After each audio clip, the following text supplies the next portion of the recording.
प्यारे देशवासियों, नमस्कार। आज एक तरफ देश में खुशी का माहौल है, रक्षाबंधन का पर्व मनाया जा रहा है, बहुत ही खुशी का माहौल है। ये भाई बहन के प्यार का सर्वोत्तम दिन है। लेकिन दूसरी तरफ उतना ही दुख भी है कि आज हमारे किसानों के आंदोलन के भी 9 महीने पूरे हो गए हैं, यानी वो भी आज रक्षाबंधन के दिन पूरे हुए हैं। लेकिन सरकार हमारी बिल्कुल गायब है, बिल्कुल गैर जिम्मेदार है, उसको कोई चिंता नहीं है। कम से कम इस त्यौहार की भी सरकार को ये चिंता नहीं है कि इस त्यौहार के दिन ही उनको खुशखबरी दे देते कि हमने 3 काले कानून वापस ले लिए हैं। क्या कितनी चिंता की बात है, कितनी शर्म की बात है कि देश की सरकार इतनी गैर जिम्मेदार है। यानी उनको किसानों का बिल्कुल भी फिक्र नहीं है। किसान जो कि सबसे मजबूत वर्ग है, सबसे मजबूत वर्ग है, और देश में अगर देखा जाए तो सबसे बड़ा योगदान किसान का ही है, क्योंकि किसान कड़ी मेहनत करके हर मौसम में काम करके अन्न पैदा करता है जो पूरे देशवासियों का पेट भरता है।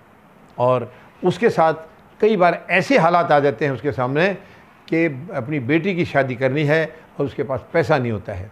आड़तियों से वो जा कर के उधार ले आता है, और उधार ये कह के ले आता है जब फसल आएगी तो उसमें पैसा आपको पेमेंट हो जाएगा। और आड़ती भी इस बात को समझता है कि किसान की फसल तो उसी के पास आनी सारी। लेकिन दुर्भाग्यवश कई बार ऐसी घटना घट जाती है, अकाल पड़ गया या कोई और वजह हो गई और फसल आई नहीं है। उस वक़्त किसान के ऊपर क्या गुजरती है ये शायद किसान के दिल के अलावा और कोई महसूस नहीं कर सकता इसको। यानी फसल आई नहीं है, उधर से उसको कर्जा लेना पड़ गया है क्योंकि बेटी की शादी करनी थी, और वो कर्जा वो कैसे उतारेगा, उसके लिए ये बहुत बड़ी गंभीर चिंता का विषय है, बहुत गंभीर चिंता का विषय है।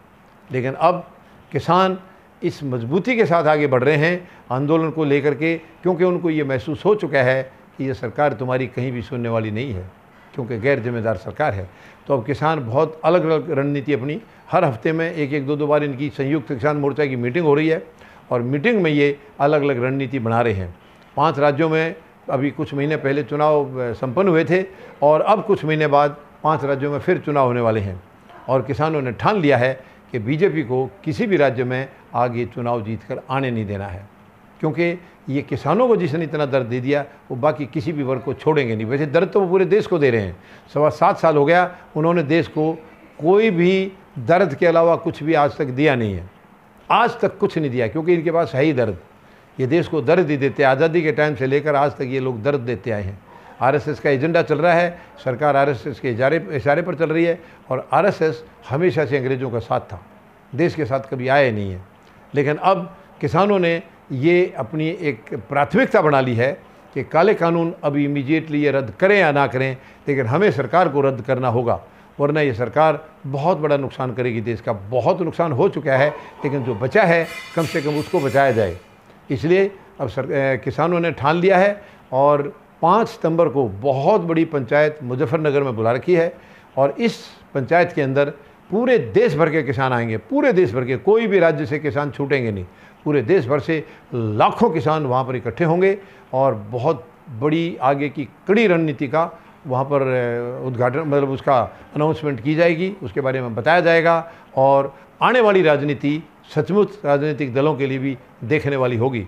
ये राजनीति पूरी तरह से किसानों से प्रभावित होगी, क्योंकि किसानों ने अब ठान ली है कि राजनीतिक व्यवस्था हमारे देश की 74 साल से गैर जिम्मेदार रही है, और वर्तमान में जो सरकार है वो सबसे निकम्मी रही है, सबसे निकम्मी साबित हुई है। तो अब आगे किसान अपनी तरीके से राजनीति को ये चलाएंगे, ताकि जिम्मेवार आदमी, ऊंचे चरित्र के आदमी, ईमानदार आदमी सच्चे जनप्रतिनिधि के तौर पर चुन करके जाएं, जिसमें मजदूर, गरीब, जवान और किसान ये चुन करके विधानसभा और संसद में जाएंगे। तभी देश तरक्की करेगा, तभी देश विश्व शक्ति बन सकेगा। धन्यवाद। जय जवान, जय किसान, जय हिंद।